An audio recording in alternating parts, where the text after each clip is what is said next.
दोस्तों, the motivation hub channel में आपका फिर से स्वागत है। आज की कहानी बड़ी ही इंटरेस्टिंग है, तो चलिए चलते हैं कहानी की तरफ। एक समय की बात है। एक विशाल और संपन्न राज्य में राजा धीरेन्द्र सिंह का शासन था। राजा धीरेन्द्र अपनी बुद्धिमत्ता, न्यायप्रियता और विशाल हृदय के लिए प्रसिद्ध थे, लेकिन उनके जीवन का सबसे बड़ा गर्व उनकी 3 सुंदर और गुणी पुत्रियां थीं। ज्येष्ठ पुत्री सुनीता गर्व और विचारशील स्वभाव की थी। वह हर बात को तर्क और संतुलन के साथ देखती थी। मध्यम पुत्री सरिता तेज तरार और ज्ञानवान थी। वह अपने ज्ञान और चतुराई के लिए जानी जाती थी। सबसे छोटी पुत्री मीनाक्षी चुलबुली और मासूम थी। उसकी सादगी और सच्चाई से हर कोई प्रभावित होता था। राजा तीनों से समान रूप से प्रेम करते थे, लेकिन उनके मन में एक सवाल हमेशा बना रहता था। मेरी तीनों बेटियों में से कौन मुझसे सबसे ज्यादा प्रेम करती है? यह सवाल कभी कभी उनके मन में गहरी बेचैनी पैदा कर देता था। एक दिन राजा ने तय किया कि वह अपनी बेटियों की भावनाओं की परीक्षा लेंगे।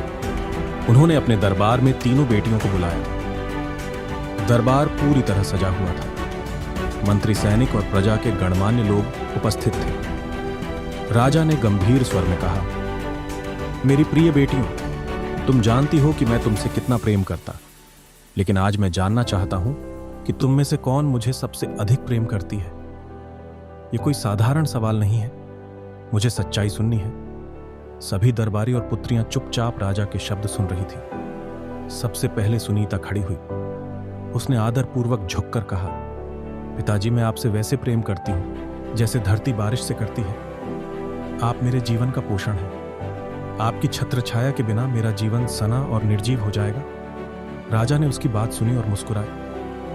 सुनीता, तुम्हारे उत्तर ने मुझे गर्वित किया है। इसके बाद सरिता खड़ी हुई। उसने कहा, पिताजी, मैं आपसे वैसे प्रेम करती हूं जैसे सूर्य अपनी किरणों से संसार को रोशन करता है। आप मेरे जीवन के प्रकाश हैं। आप बिना मैं अंधेरे में भटक जाऊंगी। राजा ने प्रसन्न होकर कहा, सरिता, तुम्हारा उत्तर भी बहुत गहरा है। मैं खुश हूं। अब बारी मीनाक्षी की। वह चुपचाप खड़ी हुई।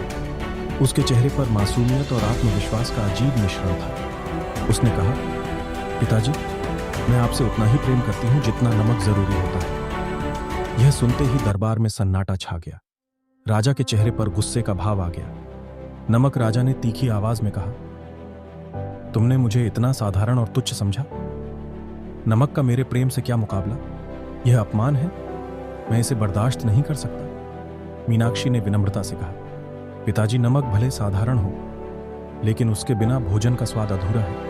वह जीवन का आधार है। मेरा प्रेम भी ऐसा ही गहरा और सच्चा है। लेकिन राजा ने उसकी बात अनसुनी कर दी। गुस्से में उन्होंने मीनाक्षी को महल से निकालने का आदेश दिया। मीनाक्षी ने अपने पिता के आदेश को चुपचाप स्वीकार कर लिया। वह महल छोड़कर अकेले जंगल की ओर चली गई। रास्ते में उसे दर्द और उदासी ने घेर लिया, लेकिन उसके मन में अपने पिता के प्रति कोई क्रोध नहीं था। वह जानती थी कि एक दिन राजा को उसकी बात का महत्व समझ में आएगा। जंगल में मीनाक्षी को एक साधु मिले। उन्होंने मीनाक्षी की हालत देखकर उसे अपने आश्रम में पढ़ाया। साधु ने उसे समझाया कि हर कठिनाई एक नई राह खोलती है। मीनाक्षी ने साधु की बातें ध्यान से सुनी और आश्रम में रहकर गरीबों और जरूरतमंदों की सेवा की। धीरे धीरे उसकी सादगी और सेवा का संदेश आसपास के गांवों में फैलने लगा। लोग मीनाक्षी को धैर्य की देवी कहने लगे। इधर महल में राजा धीरेन्द्र के जीवन से खुशी जैसे गायब हो गई थी। सुनीता और सरिता अपने अपने कामों में व्यस्त थी, लेकिन राजा का मन हर पल मीनाक्षी की याद में डूबा रहता। एक दिन राजा ने राज्य में एक भव्य भोज का आयोजन किया। इसमें पूरे राज्य के बड़े बड़े मंत्री, सेनापति और गणमान्य व्यक्ति आमंत्रित थे। राजा ने अपने रसोइयों को आदेश दिया कि भोज में सबसे स्वादिष्ट व्यंजन बनाए जाए। भोज के दिन महल सजाया गया। मेहमान आए और भोजन परोसा गया, लेकिन जैसे ही लोगों ने भोजन छका, सभी के चेहरे पर असंतोष के भाव आ गए। भोजन में कोई स्वाद नहीं था। राजा ने खुद भोजन छका और तुरंत ही गुस्से में कहा, यह कैसा भोजन है? इसमें स्वाद क्यों नहीं है? रसोइये डरते हुए सामने आए और बोले, महाराज, हमने सभी मसाले और सामग्री डाली, लेकिन आपके आदेशानुसार हमने नमक नहीं डाला। राजा चौंक गए, नमक नहीं डाला? ऐसा क्यों किया? तभी एक परिचारक ने धीरे से कहा, महाराज, आपकी छोटी पुत्री मीनाक्षी ने कहा था कि नमक जीवन का स्वाद है। शायद वह यही समझाने की कोशिश कर रही है। यह सुनते ही राजा को अपनी गलती का एहसास हुआ। उन्हें मीनाक्षी के शब्द याद आए। चमक जीवन का आधार है। राजा ने तुरंत आदेश दिया कि मीनाक्षी को ढूंढा जाए। सिपाही जंगल में गए और मीनाक्षी को ढूंढकर महल वापस लाए। जैसे ही मीनाक्षी दरबार में आई, राजा ने अपनी गद्दी से उठकर उसे गले लगा लिया। उनकी आंखों में आंसू थे। मुझे माफ कर दो मीनाक्षी, मैंने तुम्हारे सच्चे प्रेम को समझने में गलती की। तुमने सही कहा था, नमक साधारण जरूर है लेकिन उसके बिना जीवन अधूरा है। ठीक वैसे ही तुम्हारे बिना मेरा जीवन अधूरा था। मीनाक्षी ने मुस्कुराते हुए कहा, पिताजी सच्चा प्रेम कभी शिकायत नहीं करता। मैं हमेशा आपसे उतना ही प्रेम करती रहूंगी जितना पहले करती थी। उस दिन राजा ने मीनाक्षी को सबसे बड़ी जिम्मेदारी सौंपी और उसे अपने राज्य का भविष्य घोषित किया। मीनाक्षी जब महल में वापस लौटी तो पूरा दरबार उसे देखकर आनंदित हो उठा। प्रजामंत्री और परिवार के अन्य सदस्य सब उसकी सरलता और त्याग के कारण उसे सम्मान की दृष्टि से देख रहे थे। राजा ने अपनी गलती मानकर पूरे दरबार में घोषणा की, आज मैं स्वीकार करता हूं कि मैंने अपने गुस्से में अपनी सबसे सच्ची और सरल पुत्री के शब्दों को समझने में भूल की। मीनाक्षी का प्रेम मेरे लिए गहरा और वास्तविक था, लेकिन मैं उसकी गहराई को पहचान नहीं पाया। आज मैं उसे पूरे राज्य का भावी शासक घोषित करता हूं। इस घोषणा से सुनीता और सरिता को थोड़ा आश्चर्य हुआ, लेकिन वे मीनाक्षी के स्वभाव को जानती थी। उन्होंने खुशी खुशी इस निर्णय को स्वीकार कर लिया। कुछ ही समय बाद राजा धीरेन्द्र सिंह बीमार पड़ गए। वह अब पहले की तरह राज्य की जिम्मेदारियां संभालने में असमर्थ थे। मीनाक्षी ने धीरे धीरे राज्य के कार्यभार को संभालना शुरू किया। हालांकि उसे यह भूमिका अचानक मिली थी, लेकिन उसके व्यवहार और निर्णय लेने की क्षमता ने सभी को प्रभावित किया। राज्य में कुछ दुश्मन राजाओं ने राजा की बीमारी का लाभ उठाने की योजना बनाई। पड़ोसी राज्य के राजा रुद्रसेन ने सोचा कि यह सही समय है जब वह इस राज्य पर आक्रमण कर सकता है। उसने अपनी सेना तैयार की और अचानक ही राज्य की सीमा पर हमला कर दिया। जब दुश्मन सेना ने हमला किया तो महल में अफरा तफरी मच गई। मीनाक्षी ने अपने पिता और बहनों को शांत रहने के लिए कहा। उसने तुरंत सेनापतियों और मंत्रियों की बैठक बुलाई। हम दुश्मन से डरकर पीछे नहीं हटेंगे। मीनाक्षी ने कहा, हम अपनी सीमा की रक्षा करेंगे, लेकिन लड़ाई से पहले हम कूटनीति का सहारा लेंगे। मीनाक्षी ने एक चालाक योजना बनाई। उसने दुश्मन के जासूसों को यह संदेश पहुंचाने दिया कि राज्य की सेना तैयार नहीं है और उनके पास पर्याप्त साधन नहीं है। यह सुनकर रुद्रसेन और उसकी सेना निश्चिंत हो गई। मीनाक्षी ने अपनी सेना को 2 भागों में बांट दिया। एक भाग सीधे सीमा पर जाकर दुश्मन का सामना करेगा, जबकि दूसरा भाग जंगल के रास्ते से दुश्मन की सेना पर पीछे से हमला करेगा। जैसे ही रुद्रसेन की सेना ने राज्य की सीमा पर हमला किया, मीनाक्षी की पहली सेना ने उनका सामना किया, लेकिन असली झटका तब लगा जब दूसरी सेना ने पीछे से हमला किया। दुश्मन सेना को संभलने का मौका ही नहीं मिला। मीनाक्षी खुद युद्ध भूमि में गई और सैनिकों का मनोबल बढ़ाया। उसने दिखा दिया कि वह केवल एक राजा की बेटी ही नहीं, बल्कि एक सच्ची योद्धा भी है। कुछ ही दिनों में दुश्मन सेना हार गई। रुद्रसेन को बंदी बना लिया गया और राज्य में शांति स्थापित हो गई। युद्ध में विजय के बाद मीनाक्षी की लोकप्रियता पूरे राज्य में बढ़ गई। प्रजा उसे केवल एक राजकुमारी नहीं, बल्कि एक नेता और संरक्षक के रूप में देखने लगी। वह गरीबों के लिए अनाज वितरण का कार्यक्रम शुरू करती, किसानों की समस्याएं थी और महिलाओं की शिक्षा के लिए नए स्कूल खोलती। राजा धीरेन्द्र सिंह ने देखा कि मीनाक्षी न केवल एक कुशल योद्धा है, बल्कि एक दयालु और न्यायप्रिय शासक भी है। उन्होंने अपनी बीमारी के कारण राज्य की पूरी जिम्मेदारी मीनाक्षी को सौंप दी। लेकिन मीनाक्षी की परीक्षा यहीं खत्म नहीं हुई थी। राज्य के कुछ गुप्त मंत्रियों को यह पसंद नहीं आया कि एक व्यक्ति को राज्य की गति संभालने का मौका मिला। उन्होंने षड्यंत्र रचने शुरू कर दिए। एक दिन राज्य में अफवाह फैलाई गई कि मीनाक्षी ने अपने पिता को सत्ता से हटा दिया है और अब वह खुद राज्य पर कब्जा करना चाहती है। इस अफवाह ने कई दरबारियों और सैनिकों के मन में संदेह पैदा कर दिया। मीनाक्षी ने इन अफवाहों का सामना धैर्य और बुद्धिमानी से किया। उसने दरबार में सबके सामने अपने पिता को गद्दी पर बैठाया और कहा, मैं केवल अपने पिता की आज्ञा का पालन कर रही हूँ। अगर आपको मुझ पर विश्वास नहीं है तो आप पिताजी से ही पूछ सकते हैं। राजा धीरेन्द्र सिंह ने खुद दरबार में खड़े होकर कहा, मीनाक्षी ने मेरे कहने पर यह जिम्मेदारी ली है। उसने हमेशा राज्य के हित में निर्णय लिए हैं। अगर कोई इसे लेकर शंका करता है तो वह राज्य का असली गद्दार है। यह सुनकर सभी षड्यंत्रकारी हुए। मीनाक्षी ने उन्हें राज्य से निष्कासित कर दिया और फिर से राज्य में शांति स्थापित। मीनाक्षी ने अगले कुछ वर्षों में राज्य को नई ऊंचाइयों पर पहुंचाया। उसने व्यापार बढ़ाने के लिए नए मार्ग बनाए। किसानों को नई तकनीकों से खेती सिखाई और राज्य की महिलाओं को स्वरोजगार के अवसर दिए। सुनीता और सरिता ने भी अपनी छोटी बहन का साथ दिया। सुनीता ने राज्य के कानूनी मामलों को संभाला, जबकि सरिता ने शिक्षा और विज्ञान के क्षेत्र में राज्य को आगे बढ़ाने में मदद की। तीनों बहनों ने मिल राज्य को एक आदर्श राज्य में बदल दिया। कुछ वर्षों बाद राजा धीरेन्द्र सिंह की मृत्यु हो गई। उनकी अंतिम इच्छा थी कि मीनाक्षी को औपचारिक रूप से राज्य की रानी घोषित किया जाए। पूरे राज्य में शोक और गर्व का माहौल था।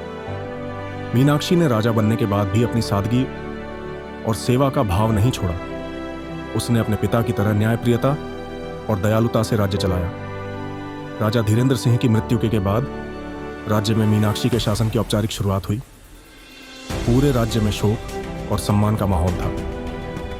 मीनाक्षी ने अपने पिता के दिखाए आदर्शों और मार्गदर्शन को अपनी जीवन का आधार बनाया। मीनाक्षी ने सबसे पहले अपने राज्य की समस्याओं को करीब से समझने का निर्णय लिया। उसने महल के भीतर बैठकर आदेश देने के बजाय खुद राज्य का दौरा करना शुरू किया। वह गांव-गांव जाकर प्रजा की समस्याओं को सुनती और उनके समाधान के लिए तुरंत कार्यवाही करती। राज्य के कुछ हिस्से सूखे से प्रभावित थे। किसानों की फसलें खराब हो रही थीं और उनके पास अपनी जीविका चलाने के साधन नहीं थे। मीनाक्षी ने तुरंत एक नई सिंचाई योजना बनाई। उसने पास की नदियों और झीलों से जल लाने के लिए नहरों का निर्माण शुरू कराया। इसके अलावा उसने राज्य में अनाज भंडारण केंद्र बनवाए, जहां जरूरतमंद किसानों को मुफ्त में अनाज दिया जा सके। उसने सभी किसानों के लिए सस्ती दरों पर बीज और कृषि उपकरण उपलब्ध कराए। कुछ समय बाद राज्य के खेत फिर से हरियाली से भरने लगे। किसान खुश थे और राज्य की अर्थव्यवस्था फिर से मजबूत हो गई। मीनाक्षी का ध्यान केवल कृषि और व्यापार तक सीमित नहीं था। उसने महिलाओं की शिक्षा और सशक्तिकरण पर भी जोर दिया। उसने हर गांव में स्कूल खोलने का आदेश दिया, जहां लड़कियों को भी लड़कों के साथ पढ़ने की अनुमति दी गई। उसने महिला कारीगरों और बुनकरों के लिए विशेष प्रशिक्षण केंद्र खोले। इन केंद्रों में महिलाओं को हस्तकला, सिलाई, कढ़ाई और अन्य कौशल सिखाए जाते थे, ताकि वे आत्मनिर्भर बन सकें। कुछ ही वर्षों में राज्य की महिलाएं इतनी सशक्त हो गईं कि उन्होंने अपने परिवारों को आर्थिक रूप से मजबूत बनाने में अहम भूमिका निभाई। मीनाक्षी ने व्यापार को बढ़ावा देने के लिए दूसरे राज्यों और देशों से संबंध स्थापित किए। उसने व्यापारियों के लिए नए मार्ग खोले और करों में छूट दी। इसके परिणाम स्वरूप राज्य में धन धान्य की कोई कमी नहीं रही। इसके साथ ही उसने राज्य में कला और संस्कृति को भी प्रोत्साहित किया। संगीत, नृत्य, चित्रकला और साहित्य के क्षेत्र में राज्य ने नए कीर्तिमान स्थापित किए। हर साल एक भव्य सांस्कृतिक उत्सव का आयोजन किया जाता, जिसमें देश विदेश के कलाकार भाग लेते। इस उत्सव ने राज्य को कला और संस्कृति के केंद्र के रूप में स्थापित कर दिया। कुछ वर्षों बाद एक अप्रत्याशित घटना घटी। राजा रुद्रसेन, जो पहले मीनाक्षी के राज्य पर हमला कर चुका था, अपने दूत के माध्यम से मीनाक्षी के पास संदेश भेजा। उसने अपने पिछले आचरण के लिए माफी मांगी और मित्रता का प्रस्ताव रखा। मीनाक्षी ने अपने दरबार में इस विषय पर चर्चा की। कुछ मंत्रियों ने रुद्रसेन पर भरोसा करने से मना किया, लेकिन मीनाक्षी ने कहा, एक सच्चा राजा वही होता है जो शांति और सौहार्द को प्राथमिकता दे। यदि वह अपने के पर पछता रहा है तो हमें उसे एक मौका देना चाहिए। मीनाक्षी ने रुद्रसेन के प्रस्ताव को स्वीकार कर लिया। इस मित्रता के कारण दोनों राज्यों के बीच व्यापार और सांस्कृतिक आदान प्रदान बढ़ा, जिससे दोनों राज्यों को फायदा हुआ। मीनाक्षी के शासन में राज्य प्रगति कर रहा था, लेकिन दरबार में कुछ लोग अब भी उसकी सफलता से ईर्ष्या करते थे। वे यह मानने को तैयार नहीं थे कि एक महिला इस तरह का कुशल शासन कर सकती है।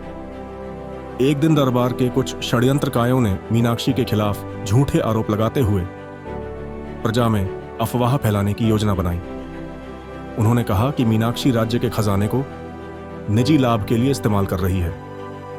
यह अफवाह फैलते ही कुछ लोग असमंजस में आ गए, लेकिन मीनाक्षी ने इसे बड़ी कुशलता से संभाला। उसने दरबार में एक खुला अधिवेशन बुलाया और कहा, अगर किसी को मुझ पर शक है तो राज्य के खजाने और मेरे व्यक्तिगत संपत्ति का पूरा हिसाब किताब देखा जा सकता है। मैं पारदर्शिता में विश्वास करती हूँ। इसके साथ ही उसने अपने सभी फैसलों का सार्वजनिक रिकॉर्ड प्रस्तुत किया। जब प्रजा और दरबारी इन रिकॉर्ड्स को देख रहे थे तो उन्हें मीनाक्षी की ईमानदारी और कर्तव्यनिष्ठ का पता चला। असफल षड्यंत्र कार्यों को महल से निष्कासित कर दिया गया। मीनाक्षी के शासन में राज्य ने न केवल आर्थिक बल्कि सामाजिक और सांस्कृतिक रूप से भी अभूतपूर्व प्रगति की। हर नागरिक को उसकी जरूरतों के अनुसार सुविधाएं मिलने लगी। मीनाक्षी ने अपने शासन के अंत तक यह सुनिश्चित किया कि राज्य के हर वर्ग, हर जाति और हर क्षेत्र के लोगों को समान अधिकार और अवसर मिले। कई वर्षों तक राज्य का कुशलता से संचालन करने के बाद मीनाक्षी ने अपने जीवन के अंतिम दिनों में गद्दी अपनी बहन सरिता को सौंप दी। उसने कहा, मैंने राज्य को जितना दे सकती थी दिया, अब इसे और आगे बढ़ाने का समय है। मीनाक्षी ने अपने जीवन का अंतिम समय गरीबों और जरूरतमंदों की सेवा में बिताया। नंबर 1, त्याग और सच्चाई का महत्व। मीनाक्षी ने सिखाया कि सच्चे प्रेम और त्याग की कीमत हमेशा देर से ही सही लेकिन पहचानी जाती है। नंबर 2, धैर्य और सेवा। हर समस्या का समाधान धैर्य और सेवा भाव से हो सकता है। नंबर 3, महिला सशक्तिकरण। मीनाक्षी ने यह दिखाया कि महिलाएं भी कुशल शासक और प्रेरणा स्रोत बन सकती हैं। नंबर 4, नेतृत्व का आदर्श। एक सच्चा नेता वही होता है जो अपने लोगों की भलाई को प्राथमिकता दे। इस तरह मीनाक्षी की कहानी एक प्रेरणादायक गाथा बन गई जिसे पीढ़ियां याद करती रहीं। यह केवल एक राजा की बेटी की नहीं, बल्कि एक आदर्श शासक और सच्चे इंसान की कहानी थी। यह कहानी आपको पसंद आई हो तो कृपया इसे लाइक और शेयर करें। हमारे चैनल द मोटिवेशन हब को सब्सक्राइब करना ना भूलें और बेल आइकन को दबाएं ताकि आपको हमारी सभी नई कहानियां की जानकारी मिल सके। धन्यवाद।